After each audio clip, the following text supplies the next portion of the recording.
Science का paper लिखते वक्त आपको किन बातों का ध्यान रखना है, चलिए आज हम वही डिस्कस करते हैं। तो यहाँ पर मेरे पास एक प्री बोर्ड की कॉपी है। आज हम इसी को एनालिसिस करेंगे कि इस बच्चे ने क्या सही लिखा है, इसने कहाँ गलती करी है, वही आज हम डिस्कस करते हैं।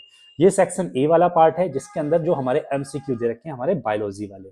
तो आपको याद रखना है कि एमसीक्यू लिखने का जो अच्छा या बेस्ट तरीका होता है वो यही होता है कि आप सीधा ऑप्शंस लिखोगे, ना कि सीधा आंसर। जैसे कुछ बच्चों ने क्या लिखा होता है, पूरा का पूरा आंसर दे रखा होता है, बट उसमें भी आपको उतने ही मार्क्स मिलेंगे जितना आप उनको शॉर्टकट के अंदर लिख दोगे। पहले का अगर आंसर डी है तो डी मिल जाएगा, बी है तो बी मिल जाएगा। आपने देखा ये सिंपल तरीका है, इससे आपका टाइम भी बचेगा और दूसरा आप वो टाइम कहीं दूसरे क्वेश्चंस के अंदर जो न्यूमेरिकल वाले हैं उनको अंदर हम दे सकते हैं। नाउ यहाँ पर देखो क्वेश्चन नंबर 10 था। इसके अंदर जो पूछा गया था कि जो डायलिसिस की मशीन्स है वो किसको दी जाती है। तो डायलिसिस की मशीन्स जो उन पर्सन्स को, those persons who are fail from the kidney. तो आपको याद रखना है कि जो भी कीवर्ड है उनको हाईलाइट कर देना है, ठीक है। उन्हीं हाईलाइट वर्ड पर आपको मार्क्स मिल जाएंगे, ठीक। और दूसरा था इसका फंक्शंस क्या होता है कि वेस्ट मटेरियल्स को हमारी बॉडी से रिमूव करती है। 2 मार्क्स का क्वेश्चन था, उसको 2 मार्क्स मिल गए। इसी तरह से था अगला क्वेश्चन कि जाइलम जो होता है उसका मेन फंक्शंस क्या होता है, और अगर हम प्लांट्स में से जाइलम को हटा दे तो क्या होगा। तो प्लांट्स क्या कर जाएगा, डेड कर जाएगा, और जाइलम का फंक्शन होता है वाटर को ट्रांसपोर्ट करना। तो दोनों कीवर्ड थे, दोनों पे 2 नंबर मिल गए। इसी तरह से अगला क्वेश्चन था फूड वेब क्या होता है। फूड वेब की डेफिनेशन पूछी थी और उसका एक एग्जाम्पल पूछा था। इसने बहुत अच्छे से डिफाइन भी कर रहा है फूड वेब को, इसलिए मैंने इसको फुल मार्क्स दे दिए।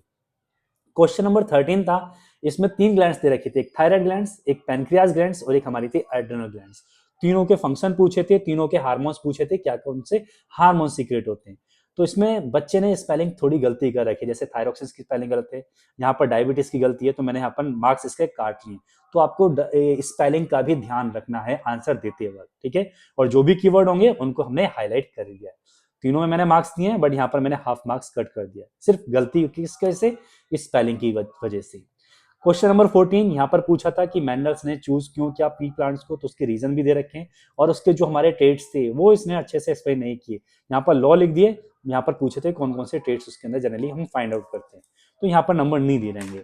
क्वेश्चन नंबर 15 यहाँ पर आपको दे रखा था कि फर्स्ट वाले जो क्वेश्चन था इसमें आइडेंटिफाई करना था कि जो हमारा पैनक्रियाज होता है, पैनक्रियाज के अंदर कौन कौन से डाइजेस्टिव एंजाइम होते हैं। तो यहाँ पर इसने लिख दिया लाइपेज हो गया, ट्रिप्सिन हो गया, तो इसके भी 1 नंबर मिल गया। अगला क्वेश्चन था कि जो हमसे पूछा गया है कि वाटर का एब्जॉर्प्शन कहाँ होता है हमारी बॉडी के अंदर आफ्टर द डाइजेशन सिस्टम्स, तो लार्ज इंटेस्टाइन्स, इसका भी 1 मार्क्स मिल गया। तो आप याद रखना कीवर्ड को आप हाईलाइट करते चलो और उसी के अकॉर्डिंग आपको नंबर मिलते जाएंगे, ठीक है।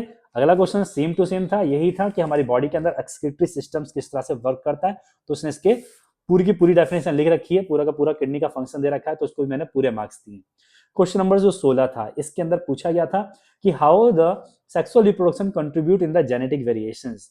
तो जेनेटिक वेरिएशंस के अंदर किस तरह से ये कंट्रीब्यूट करता है, तो उसमें दे रखा है the copying of the DNA by the creating variations और it increase the survival rate. ये बहुत अच्छा रीजन दे रखा है। 2 ही नंबर का सवाल था, मैंने दोनों दे दिए, 3 रीजन लिख रखे हैं इसने। क्वेश्चन नंबर जो हमारा इसका बी वाला पार्ट है ये 3 मार्क्स का था। अब इसके अंदर पूछा था कि जो रीजनरेशन वाली पार्ट होता है किसके अंदर, प्लेन एरिया के अंदर, उसको आपको डिस्क्राइब करना था, एक्सप्लेन करना था और उसका बायोलॉजिकल सिग्निफिकेंस करना था। इसने ना तो अच्छे से प्रोसेस को डिस्क्राइब कर रखा है, सिर्फ डायग्राम बना दिया, डायग्राम का मैंने मार्क्स दे दिया इसका एक, ठीक है, और 1 मार्क्स दे दिया इसको लिखने का।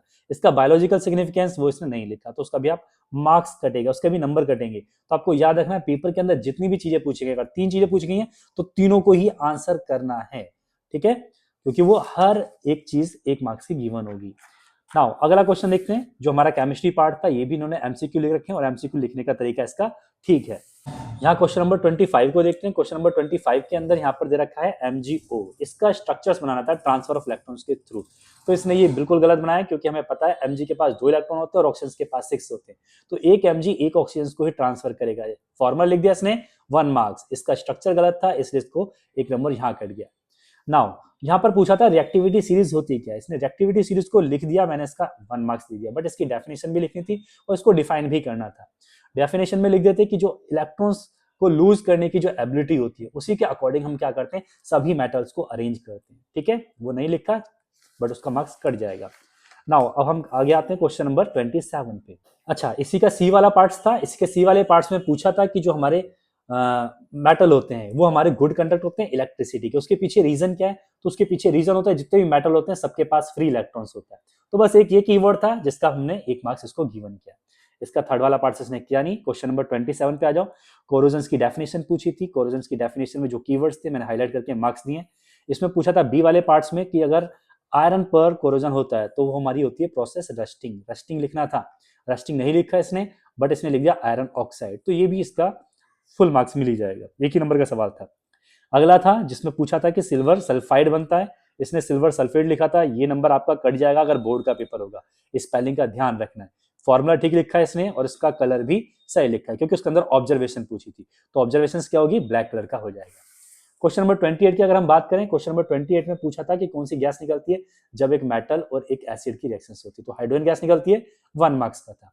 अगला था एक कंडीशन दे रखी थी जिसके अंदर हमने फ्नोफ्थलीन को ऐड किया और उसमें पूछा कि कोई भी चेंजेस नहीं आया, तो चेंज क्यों नहीं आया, क्योंकि वो कौन सा मीडियम था, एसिडिक। तो जो भी वर्ड था कीवर्ड हम उसी पे मार्क्स देते जा रहे हैं। यहाँ पर रिएक्शंस पूछी गई है, एक मेटल की किसी भी एसिड के साथ रिएक्शंस करानी थी, ये भी 1 मार्क्स का क्वेश्चन था। अब हम देखते हैं क्वेश्चन नंबर 29 के अंदर आपको ब्यूटेनोइक एसिड और क्लोरोपेंटेन का स्ट्रक्चर बनाना था। ये ने बना रखा है, काफी अच्छे से ड्रॉ भी कर रखा है, दोनों के 1-1 मार्क्स मिल गए। अब हम आते हैं क्वेश्चन नंबर अगले, इसी का बी पार्ट है। बी पार्ट में क्या दे रखा है इन्होंने कि सैचुरेटेड और अनसैचुरेटेड दोनों के अंदर डिफरेंस पूछी थी। तो सैचुरेटेड के अंदर हमारा क्या होता है, अल्कीन, और अनसैचुरेटेड में अल्कीन और अल्काइन। ठीक है, अब याद रखना है कि इसके अंदर इसने एक चीज नहीं लिखी कि आपको एक्सप्लेन भी करना है कि अल्केन क्या है। जहां पर सिंगल बॉन्ड होते हैं कार्बन कार्बन के बीच में, वो लिखना था। अल्कीन और अल्काइन ये इसको भी एक्सप्लेन करना था कि जहां पर डबल बॉन्ड होते हैं वो अल्काइन होता है, जहां ट्रिपल बॉन्ड होता है वहां अल्काइन होता है। एक्सप्लेन नहीं किया बट आप याद रखना इसको भी। यहाँ पर थी सेपोनिफिकेशन की डेफिनेशन, रिएक्शंस पूछी गई है। तो इसने रिएक्शंस बहुत अच्छे से लिखे, इथेनोइक एसिड और इथेनॉल दोनों को कंबाइन करके ईस्टर बना दिया, फिर ईस्टर्स को ब्रेक कर दिया एसिड बेस के साथ में, तो हमारा सोप का मॉलिक्यूल्स बन गया। पूरी प्रॉपर दे रखी है, यहाँ पर नंबर कटने का कोई चांस ही नहीं है। अब हम बात करते हैं सेक्शन सी जो हमारा फिजिक्स का होता है। ये एमसीक्यू लिखने का तरीका इसका बेस्ट था। यहाँ पर क्वेश्चन नंबर 33 जिसके अंदर आपको गिवन था रेजिस्टेंस फाइंड करना, वोल्टेज दे रखा है और हमारा करंट दे रखा है। करंट दे रखा था मिली एम्पियर के अंदर, तो आपको एम्पियर के अंदर कन्वर्ट करना है 10⁻³ करके। ठीक है, तो ये बहुत सारे बच्चों ने नहीं किया था, जो जिनकी वजह से उनके नंबर नहीं मिले। आंसर इसका 40 ओम था, बहुत एक्यूरेट आंसर था, सही आंसर था। क्वेश्चन नंबर 34 की अगर हम बात करें तो 34 के अंदर हमने लेंस फॉर्मूला लगा दिया और लेंस फॉर्मूला लगाने का जो भी वैल्यू आई थी वो सारी हमने पुट कर दी। बहुत सारे बच्चों ने यहाँ प्लस माइनस की गलती करी है, 3 प्लस, दोनों के दोनों माइनस के लिखे हैं, दोनों के दोनों प्लस के लिखे, एक 3 -5 आएगा, यहाँ आएगा 2/75, तो इसका आंसर कितना आएगा 75.5। तो जब भी आप लेंस वाले सवाल करोगे तो आप याद रखना प्लस माइनस का ध्यान रखना है कि कहां पर हमारी फोकल लेंथ पॉजिटिव होती है, कहां पर हमारी फोकल लेंथ नेगेटिव होती है, इस चीज का ध्यान रखना, वरना पूरा का पूरा सवाल गलत हो जाएगा। मैग्निफिकेशन भी ठीक निकला इसका। उसके बाद क्वेश्चन नंबर 35 के अंदर एंगल ऑफ डेविएशन पूछा था, तो डेविएशन जो लिखा है वो आप बताओगे, डिफाइन करोगे कि हाँ ये एंगल ऑफ डेविएशन है। इसके बाद जो इसका बी पार्ट था उसके अंदर पूछा था डिस्पर्जन ऑफ लाइट। लाइट को डिस्पर्स भी करा दिया इसने स्पेक्ट्रम, बट इसे ढंग से बनाया नहीं इसने, बट इसका भी मैंने मार्क्स दे दिए क्योंकि इसका आंसर ठीक है। नाउ क्वेश्चन नंबर 36 के अंदर न्यूमेरिकल्स था, इलेक्ट्रिसिटी वाले चैप्टर से, जिसके अंदर आपको करंट निकालना था, वोल्टेज निकालना था और हमारा टोटल रेजिस्टेंस निकालना था। बहुत इजी था, मोस्टली बहुत सारे बच्चों ने इसको ठीक से किया है और ये पेपर में भी याद रखना आएगा। क्वेश्चन नंबर 37 इसमें पूछा था इलेक्ट्रोमैग्नेट को डिफाइन करना है, इसने डेफिनेशन ढंग से लिखी नहीं है।